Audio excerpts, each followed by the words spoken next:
What's up, everybody? Welcome to Podcast Now. I'm Alex, and in this video, I want to talk about how long Gotham Knights will be around. Now, this is a concept or a topic I've been thinking of for a few days. So what sprung this idea to me was seeing a lot of people on Twitter talking about how they were going to leave Gotham Knights, or they have left Gotham Knights, to then go to replay Arkham Knight and talk about how great, that game is, or how much better that game still is over Gotham Knights, etc., etc. This is not and you guys should probably know this by now if you watch the channel, I'm not here to tell you what to do. I'm not here to tell you to like Gotham Knights more or less than Arkham Knight, or vice versa. You think of these games however you want. Totally cool. But it did get me thinking, and we did talk about the Steam database charts, which although you really can't go by them in terms of the sales, right? We looked at like the estimated sales, not great for that, but you can see obviously the amount of people playing it. Now that's only on Steam. It doesn't account for anything else, doesn't account for consoles, right? So it only gives you part of the picture,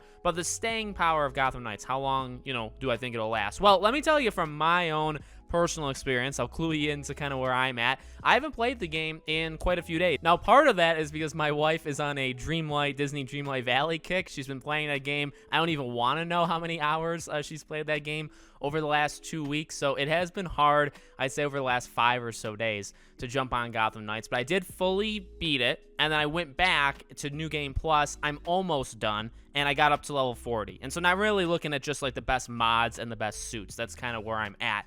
With all that being said, and to be blatantly honest with people, just like I kind of always am, I am a little, I don't want to say burnt out, but I kind of am, as of right now, finished with the game. Like, I don't feel a gigantic desire to keep playing. Now, will that change? Honestly, it will change on, I believe, November 29th, when they do the Heroic Assault, the 4-player mode. That will get me back in. 100% that'll get me back in. Now, how many days will that get me back in? Probably not that many. Actually, I could probably tell you, because December 2nd is Callisto Protocol and Marvel's Midnight Sun. So that's actually when I would stop playing Gotham Knights, I think, overall. But beyond that, and up until that point, I don't know how often I'll play this game. I do kind of want to go back in just to get like literally the best suit and best mods humanly possible, and make sure that when that 4-player mode comes out, I am ready to go, and I'm not going to like pull down the team. And I definitely want to play, that 4-player mode with you guys, so I don't want to let other people down,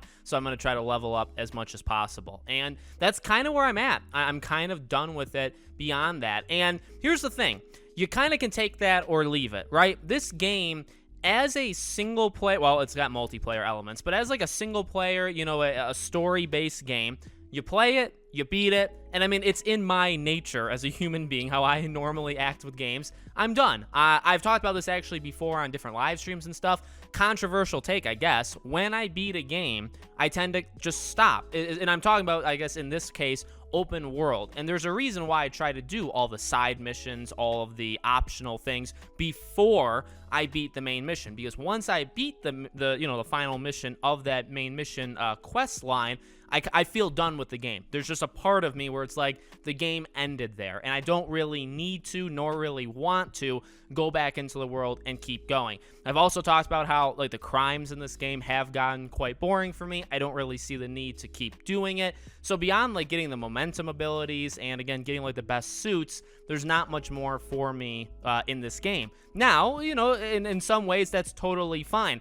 I think if the game was supposed to be a live service game, which we've had that kind of debate, right? The game definitely at some point was a live service game, and then they quickly pivoted, and it's kind of a shell of a live service game, but it's not exactly. If it was fully that, this would be an issue. And that's kind of where I'm at. So, in terms of people saying, well, I've left the game, and again, you can look at like the Steam database charts, and the game's getting less people. I mean, like over the weekend, it went a little bit up, but pretty much every weekday since the game came out, it's been lower than the day before. At least weekdays, right? Weekends kind of see that bump. And that's kind of okay, for a game like this, and not to really pick sides or not to make anybody super upset in this video. Again, that's not the point. You kind of expect that. You kind of expect that from a game like this. Now, I guess the multiplayer element, you would say, well, you don't really want that, right? You don't want the player base to constantly be getting lower, because the lower it is, and if it keeps dropping, eventually, is there going to be people online that want to play with you, or, and does that hurt the game if somebody doesn't play with you? Yeah, I mean, yeah, in a way that does obviously hurt it. But for a game that is designed, you play it, you beat it, maybe you stick around a little bit afterwards, but then you're done. For a game like that, I mean, for a drop-off kind of makes sense, right? Now, you've seen like Cyberpunk examples where games can have long staying periods, right? And that's just an open world game. There's just a lot to do. You know, that would obviously be good for Gotham Knights to do something like that, or to have that kind of backing it. But right now, I really don't think it does. It doesn't have enough there.